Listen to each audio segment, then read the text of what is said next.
Hello, and welcome to Air Products' web-based seminar on furnace atmospheres. My name is Tom Phillips. I'm a senior metallurgical engineer with Air Products and Chemicals, headquartered in Allentown, Pennsylvania.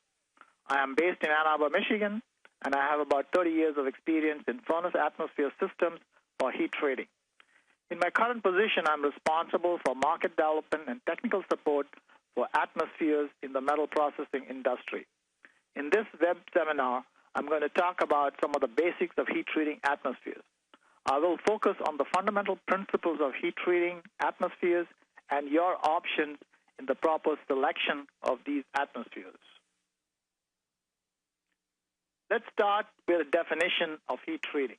Heat treating can be defined as a metallurgical process that can produce desired changes in the internal structure and physical properties of metals and alloys through the controlled use of time, temperature, and atmosphere. There are three key variables that we need to consider. These are time, temperature, and atmosphere. In this presentation, I will focus on the atmosphere aspects of heat treating. Generally, when we talk about heat treating of metals, we are primarily concerned with a few major applications, these being annealing, furnace brazing, neutral hardening, carburizing or carbonitriding, and sintering. There are many other forms of heat treating or metal processing applications, including chemical vapor deposition, coating applications, which I'm not going to be dealing with in this presentation. When we talk about atmospheres, we can classify them into three major types. The first being protective atmospheres, the second is reactive, and the third is called vacuum or absence of atmospheres. In protective atmospheres, the primary goal of the atmosphere is to prevent the metal surface from discoloration, which is caused by oxidation, and also to prevent any loss of elements in the metal, such as carbon. Typically, in a protective type atmosphere, the key identifying feature of the atmosphere is its reducing potential, which is defined as a partial pressure of hydrogen to dew point. I will elaborate more about this key ratio of hydrogen to dew point and explain in greater detail all its implications. The second type of atmosphere is called reactive. In these types of atmospheres, we are trying to change the chemical composition of the metal surface, either by adding or removing elements such as carbon or nitrogen. Such atmospheres are used in applications such as carburizing and nitriding. The third kind of atmosphere used commonly in the industry is called vacuum or vacuum systems. In a vacuum furnace, you have absence of atmosphere. By removing all the gases inside the vacuum furnace, we provide for a protective or inert environment because the absence of these active gases will prevent any chemical changes in the metal. Occasionally, even in vacuum-type furnaces and applications, we can make the furnace reactive by selective introduction of active gases. This is known as partial pressure vacuum processing. Before we decide on what type of atmosphere to use, it is useful to understand the primary functions of the atmosphere.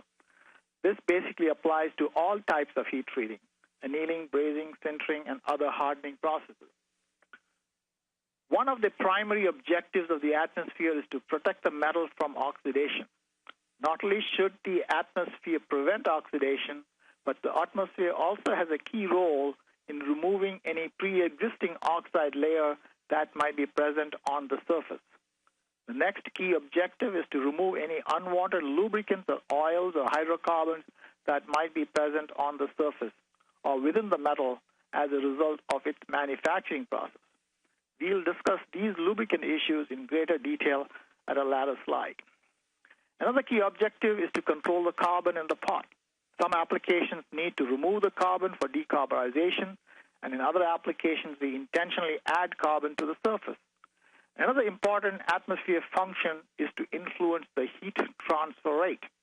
As mentioned before, the three key variables involved in heat treating processes are time, temperature, and atmosphere. The temperature plays a very important role. The part has to come up to the high temperature and held at the high temperature and before it is cooled. In all these three stages of heating, cooling, and holding, the heat transfer between the furnace and the part is influenced by the surrounding atmosphere composition. The atmosphere plays a more significant role during the heat up and the cooling stage, and to a lesser degree during the holding stage. This is because radiation is more important at the high temperature compared to conduction and convection. Of the three forms of heat transfer, conduction and convection are more influenced by the atmosphere composition and flow rate.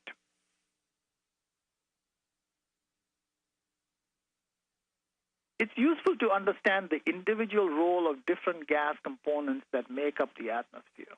In any atmosphere used in heat treating processes can be thought of being made up of a combination of one or more several gases. Once we know the properties and the effects of these individual gas components, then we can tailor-make the atmosphere to suit the application.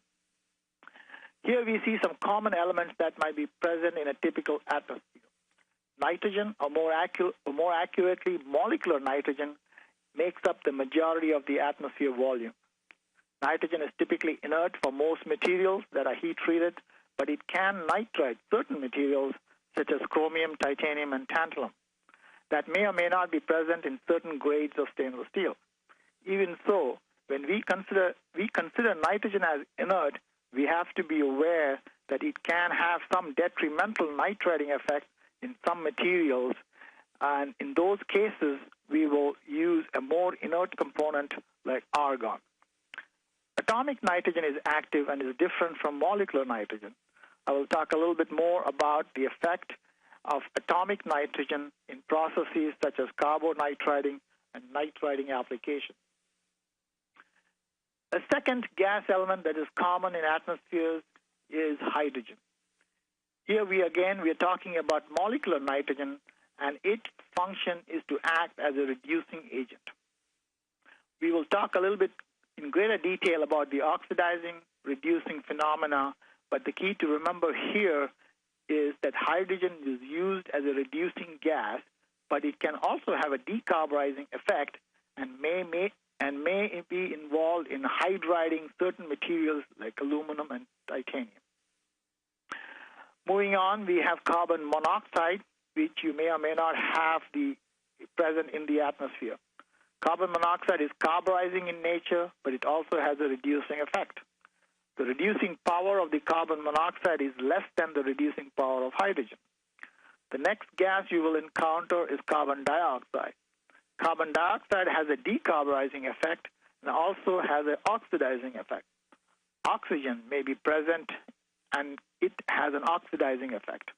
Moisture or dew point in the atmosphere has an oxidizing and a decarburizing effect.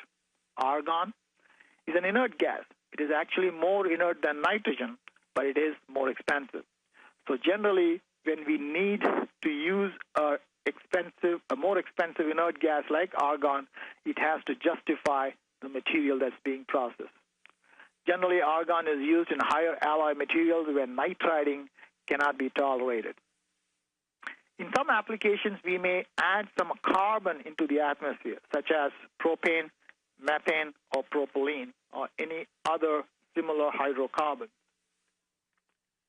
The decomposition of the hydrocarbon gives you both a carbon atom and a hydrogen atom, even though the main purpose is for adding hydrocarbon is to get the carbon atom, which is involved in carburizing application. Another gas you will encounter or can be used is helium. Helium gas is very, very inert and is also highly thermally conductive, but it is also much more expensive, and its application is used where argon and nitrogen cannot be tolerated, for example, in the processing of rare earth magnets. Another gas element you will commonly see in atmospheres is ammonia. That is used in nitriding applications. Typically, anhydrous ammonia is used as an atmosphere after it is dissociated or cracked into hydrogen and nitrogen molecules in an ammonia dissociator. 3 molecules of hydrogen and 1 molecule of nitrogen is produced upon dissociation. But in some applications, ammonia is used as it is for nitriding effect. The ammonia will break down into atomic nitrogen at the instant of cracking, and this atomic nitrogen is used for its nitriding effect. Let us now consider in greater detail the oxidation reduction process. This is a basic principle of all heat-treating atmospheres, and it can be summarized by this one equation. The metal oxide, represented by MEO, reacts with a hydrogen molecule to produce pure metal and some moisture. This reaction is called oxidation reduction reaction. You will note that it is a reversible reaction. What this means is that if you have more hydrogen on the left-hand side of the equation, the reaction proceeds to the right. If you have more moisture on the right-hand side of the reaction, then it is oxidizing and proceeds to the left. The reducing potential, or the power represented by the partial pressure of moisture to the partial pressure of hydrogen, is an indication of the power of that particular atmosphere. Note that the reduction oxidation reaction is controlled by the hydrogen to moisture ratio. Also to note that this oxidation reduction reaction is a function of time and temperature. In other words, at a given dew point and a given hydrogen content, the reducing power of the atmosphere increases with temperature. The reaction also depends on time. What this means is the longer the time period at which this reaction is held, the larger will be the oxidation or the reduction that can happen. So when we are looking at a given process, the requirements for atmosphere and the requirements for the atmosphere, you need to consider the time, the temperature, and the reducing potential.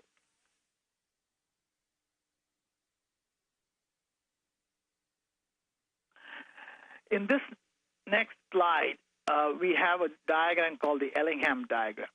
This is a representation of the hydrogen to moisture ratio plotted against temperature.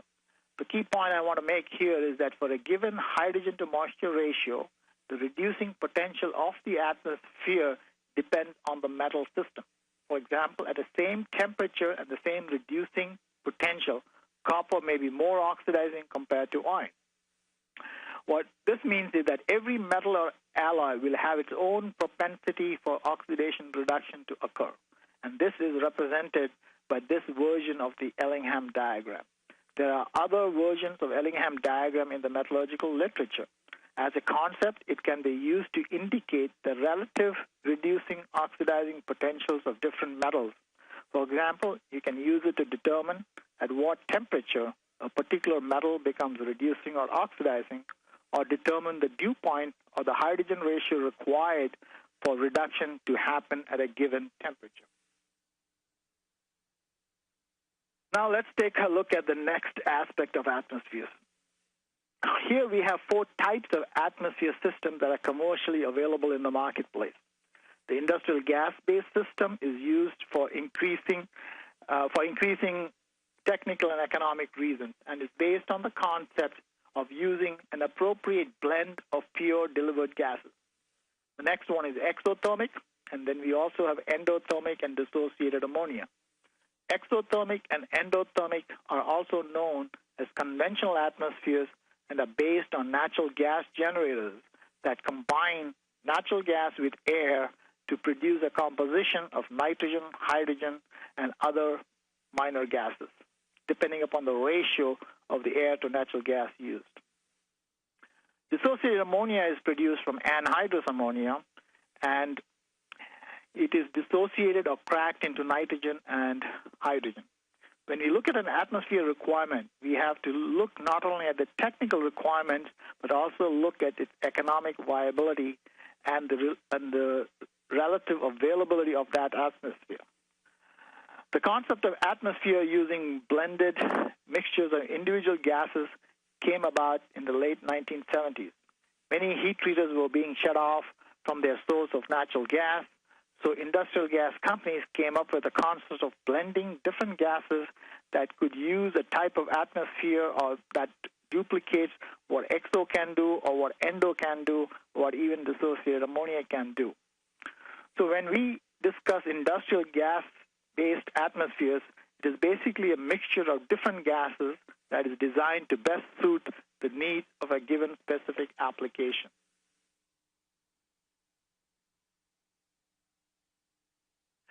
Now, when we are looking at a decision to decide what kind of atmosphere to use, one of the key things to consider is cost. Obviously, availability becomes very important. In different parts of the country, and for that matter, in different parts of the world, the cost structures can be different. From a part quality point of view, the atmosphere consistency plays a key role in the final property of the completed part. If the atmosphere composition changes over time, then the properties will also change with time. You also have to consider the material reactivity. By this I mean the components within the furnace. The materials used in the furnace, such as the walls of the furnace, brick linings, muffles, fixtures, and heating elements, are exposed to the atmosphere repeatedly. If you want to maximize the life of these furnace components, then the atmosphere should have minimal adverse effects on them. We also need to consider what the part quality you're looking for. If you're looking for a high-quality component, then you need to have a higher quality atmosphere.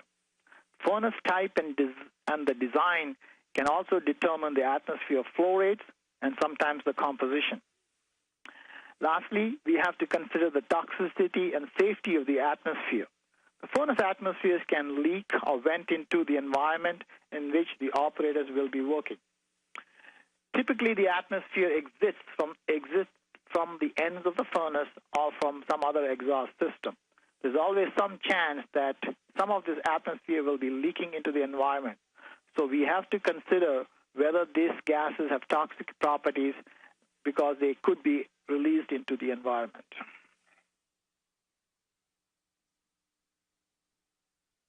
Here we have a table that represents the common heat treating atmospheres. I'm not going to go into too much details here, but it's a summary slide that gives you the composition of the various atmospheres in terms of nitrogen, hydrogen, CO, CO2, CH4, oxygen, and dew points. Endothermic is produced by reacting 2.5 parts of air with 1 part of natural gas. In some parts of the world, endo may be produced from propane, LPG, or other hydrocarbons, and the ratios are adjusted accordingly. The hydrocarbons react with air in the appropriate ratio and produces a composition of 40% nitrogen, 40% hydrogen, 20% CO, with small amounts of CO2, CH4, and moisture. Dew point, or another word for moisture content, is typically around 40 to 50 degrees Fahrenheit in the case of endo. Another common atmosphere used is exothermic. In exothermic, it's a lower quality atmosphere, and it is used in applications such as annealing and brazing, where the ratio of air to natural gas is usually 1 to 9, or sometimes in between 9 and 6. What you will notice immediately is that the composition changes dramatically. Nitrogen is significantly higher, about 98%. Hydrogen can be up to 20%, some amounts of carbon monoxide, and relatively larger amounts of carbon dioxide, oxygen, and dew point. Exothermic is cheaper because it uses a higher amount of air to natural gas ratio. It also requires an external heating. Once the reaction between the hydrocarbon and the air has taken place, it is self-sustaining. Whereas in endothermic atmospheres, we need to provide external heat to sustain the reaction. Another type of atmosphere commonly used is hydrogen from dissociated ammonia for applications in higher alloys like stainless steel. The dissociated ammonia is made up of 3 molecules of hydrogen and 1 molecule of nitrogen. It has no carbon, so carbon monoxide, carbon dioxide, and methane are not present. We can duplicate any of these atmospheres with the nitrogen-based atmosphere, where nitrogen is the majority component, anywhere from 2 to 100%, to which we add different amounts of active gases. The key difference between nitrogen-based atmospheres and all the others, you will note, is the much, much lower dew point, typically from minus 40 to minus 70, and also note the significantly lower oxygen level.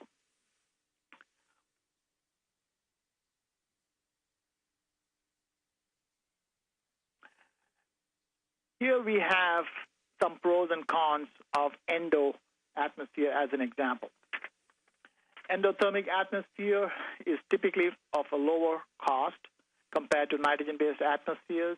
It depends on the natural gas availability and the familiarity these days, and also these days there are better control systems. However, the disadvantages of endo include fluctuations in dew point caused by composition changes of natural gas and the dew point of the air. The other factor to consider in endothermic typically involves capital. It's generally a capital cost to buy an endo generator. Endothermic also has a disadvantage that it comes along with the CO content. CO is toxic, even in small amounts.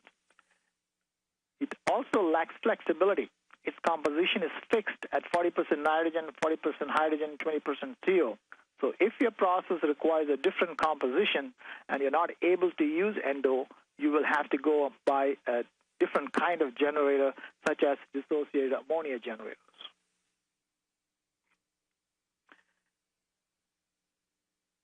I talked a little bit about the role of the atmosphere in carbon control.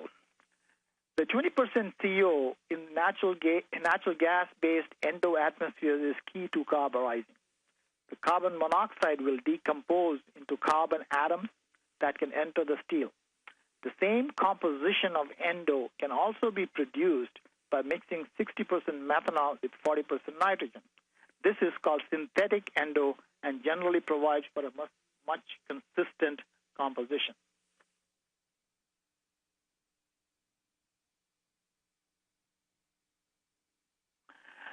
Here we see the carbon potential being represented as proportional to the ratio of CO to CO2.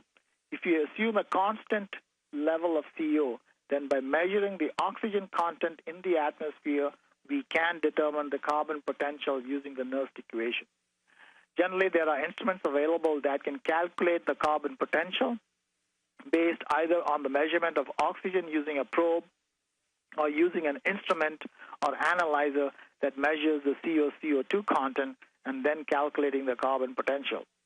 In times past, before the advent of sophisticated carbon monitoring equipment, a technique used in determining the carbon potential was to use carbon stock or shim stock in the atmosphere and then measure the carbon level in the shim stock by chemical analysis.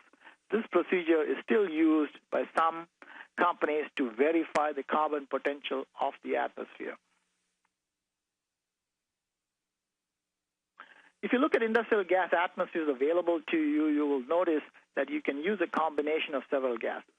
You can have 100% nitrogen, typically used for aluminum applications, for annealing and brazing, or you could use 100% hydrogen for applications such as stainless steel, where hydrogen can be used to not only reduce the cycle time of the process, but also to provide higher thermal conduction, making use of the inherent properties of hydrogen. You can also have a combination of nitrogen and hydrogen depending upon the application and the reducing power that you may require for a particular application. The beauty of the nitrogen-based system is that you have the flexibility of mixing and matching the atmosphere composition to suit the requirements of the process and to use the least cost-effective blend of gases.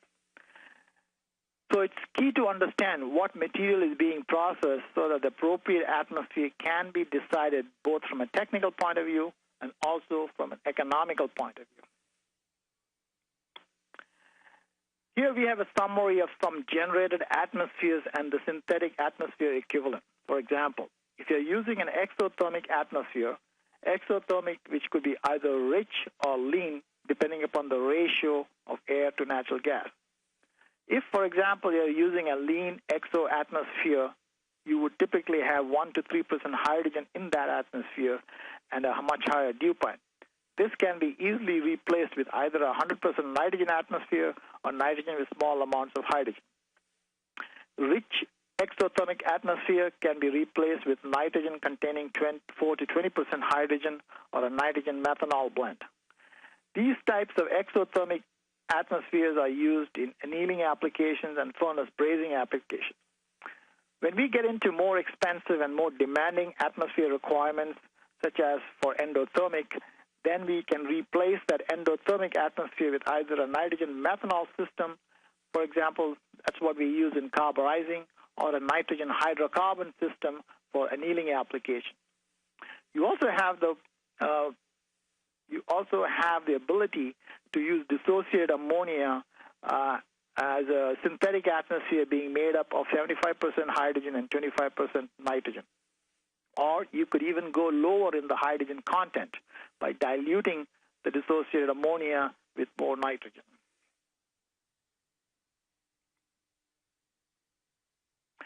A good understanding of the process, the furnace, and the material that you're working with will help you decide what is the best atmosphere system. Now, let's talk a little bit about the different types of furnaces that you might encounter in heat treating. There are basically two types. The continuous furnaces, which consist of a hot zone and a cooling zone, and the parts are continuously moving through the furnace. Here, the typical flow rates can be anywhere from 75 to 100 cubic feet per inch of belt width. And there are different types of continuous furnaces in the industry. This slide shows you a few examples. We have belt furnaces, roller hearth furnaces, tube and wire annealing furnaces, and horizontal strip annealing furnaces.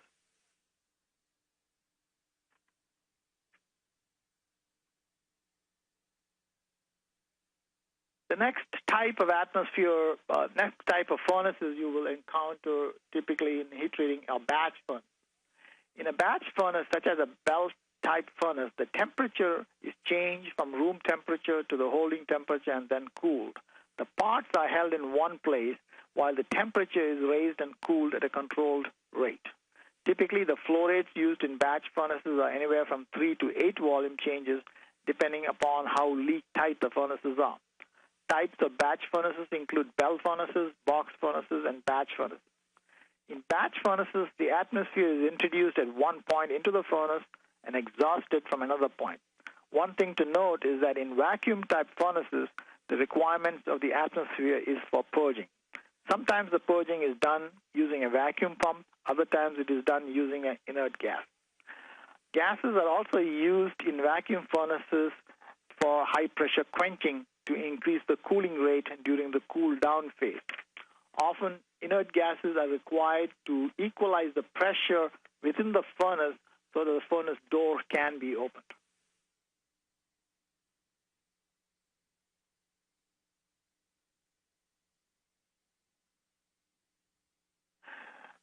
Here I want to explain a little bit more about atmosphere systems and how they are practically implemented in a continuous furnace.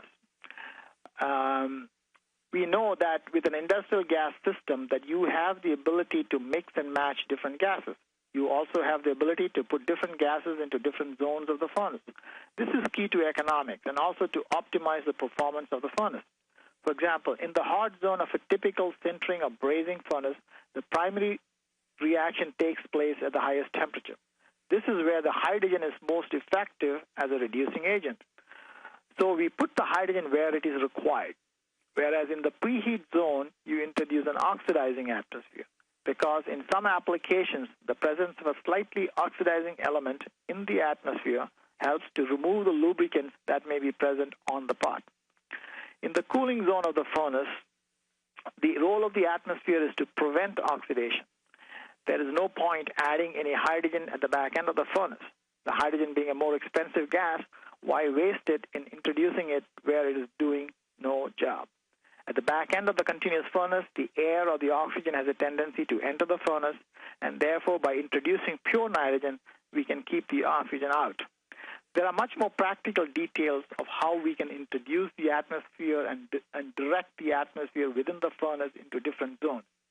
And all these are helpful in conserving the atmosphere cost, often through the use of nozzles and curtains. These details are specifically designed for a given type of furnace.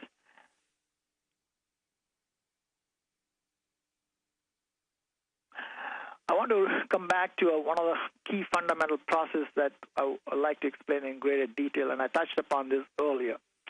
You will remember that I mentioned in the preheat zone we use an oxidizing atmosphere. The reason for that is that in the preheat zone, the temperature is coming up, and the carbon residue from the lubricants may be left behind on the part. Most lubricants can be represented by a hydrocarbon molecule made up of hydrogen and carbon. In the presence of an atmosphere that is too dry, it will decompose into a solid carbon, which we often call soot. And while in the presence of an oxidizing agent, the oxidant will react with the hydrocarbon, and gaseous byproducts such as hydrogen and CO will be formed. These can be easily flushed out of the furnace. In the high heat zone, you will notice that the key function of the atmosphere is to reduce the oxide, so sintering and brazing can take place. The reduction reaction here depends on the moisture to hydrogen ratio as mentioned before. And as shown in this example, for example, you have iron oxide reacting with hydrogen molecule, or one molecule of iron oxide reacting with 3 molecules of hydrogen to produce pure iron Fe and 3 molecules of moisture. What is important here is that the moisture that is produced by this reaction must be flushed out of the furnace to keep favoring the reduction reaction. If the moisture accumulates, in other words, the dew point increases, then the reaction will stop. I also mentioned earlier that the hydrogen is effective more so at higher temperatures. If any oxygen gets into the back end of the furnace, it will oxidize that part. And the only way to prevent oxidation at the back end of the furnace is to dilute the oxygen to a level that it does not cause oxidation. So in the cooling zone, we generally add only nitrogen.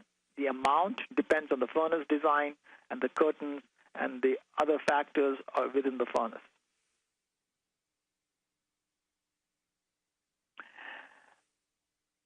I want to come back again to one of the key elements of the heat treating process, or the basic concept of oxidation reduction.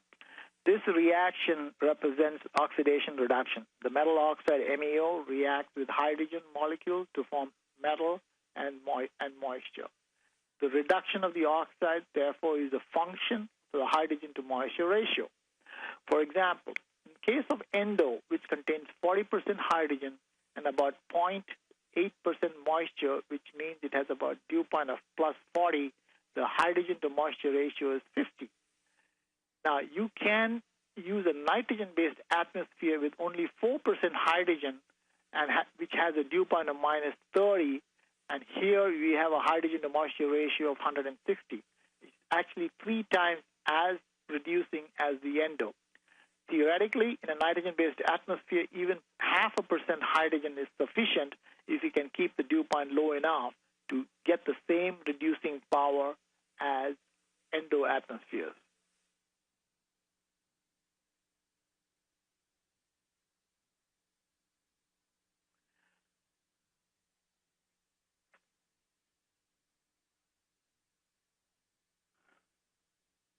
Now that we have understood some of the key elements of atmosphere systems, the different types of furnaces and different types of materials, the next important job is to determine what is the best supply mode.